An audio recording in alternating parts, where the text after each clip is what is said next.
எப்படி விடுதலை புலிகளா மாறுச்சு, அதோட நோக்கம் என்னவா இருந்துச்சு, இத பத்தி பாப்போம். சரியா 4 வருஷம் கழிச்சு 1976ல புதிய தமிழ் புலிகள்ங்கிற பேரு தமிழீழ விடுதலை புலிகள், அதாவது LTTன்னு அதிகாரப்பூர்வமா மாத்தப்படுது. இந்த அமைப்பு தான் பல வருஷமா போராட்டத்தை முன்னெடுத்துச்சு. அப்போ இந்த இயக்கத்தோட மெயின் டார்கெட் தமிழீழம் அப்படின்னா என்ன? ஸ்ரீலங்காவோட வடக்கு கிழக்கு பகுதிகளை எல்லாம் சேர்த்து தமிழர்களுக்காக ஒரு தனி நாடு உருவாக்கணும்னு அவங்க முன்மொழிஞ்ச ஒரு கான்செப்ட் தான் இந்த தமிழீழம். சிம்பிளா சொல்லணும்னா அவரோட ஒரே நோக்கம் இதுதான். தமிழர்களுக்குன்னு ஒரு தனித்தாயகத்தை, அதாவது தமிழீழத்தை உருவாக்கணும்.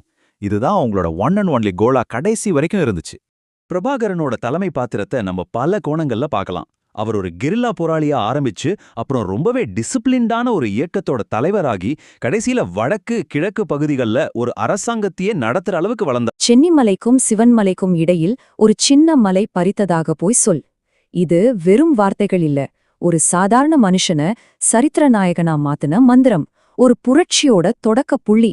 இந்த ஒரு வரிக்கு பின்னாடிதான் தீரன் சின்னமலையோட முழு கதையும் தொடங்குது. சரி, இந்த கதைக்குள்ள போலாமா?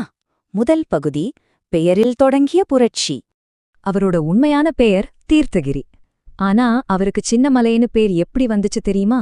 அப்போ மைசூர் ராஜாவுக்காக வரி வசூல் பண்ணிட்டு போறவங்கள வழியில மறிச்சு அந்த பணத்தை எல்லாம் எடுத்து ஏழை மக்களுக்கு கொடுத்துட்டாரு. வரிப்பணம் எங்கேன்னு கேட்ட ஆளுங்க கிட்டதான் அந்த புகழ்பெற்ற பதில சொன்னாரு. அன்னைக்கு தீர்த்தகிரி மறைஞ்சு சின்னமலை என்கிற மாவீரன் உருவானார்.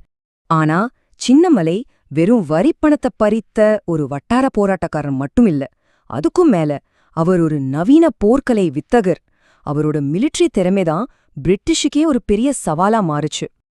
சென்னிமலைக்கும் சிவன்மலைக்கும் இடையில் ஒரு சின்ன மலை பறித்ததாக போய் சொல்.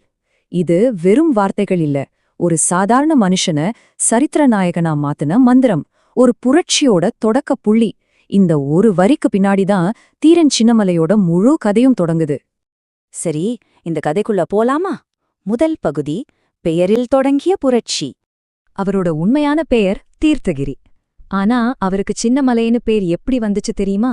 அப்போ மைசூர் ராஜாவுக்காக வரி வசூல் பண்ணிட்டு போறவங்கள வழியில மறிச்சு அந்த பணத்தை எல்லாம் எடுத்து ஏழை மக்களுக்கு கொடுத்துட்டாரு. வரிப்பணம் எங்கேன்னு கேட்ட ஆளுங்க கிட்டதான் அந்த புகழ்பெற்ற பதில சொன்னாரு. அன்னைக்கு தீர்த்தகிரி மறைஞ்சு சின்னமலை என்கிற மாவீரன் உருவானார். ஆனா சின்னமலை வெறும் வரிப்பணத்தை பறித்த ஒரு வட்டார போராட்டக்காரன் மட்டும் இல்ல, அதுக்கும் மேல அவர் ஒரு நவீன போர்க்கலை வித்தகர். அவரோட மிலிட்ரி திறமைதான் பிரிட்டிஷுக்கே ஒரு பெரிய சவாலா மாறுச்சு. சென்னிமலைக்கும் சிவன்மலைக்கும் இடையில் ஒரு சின்ன மலை பறித்ததாக போய் சொல். இது வெறும் வார்த்தைகள் இல்ல,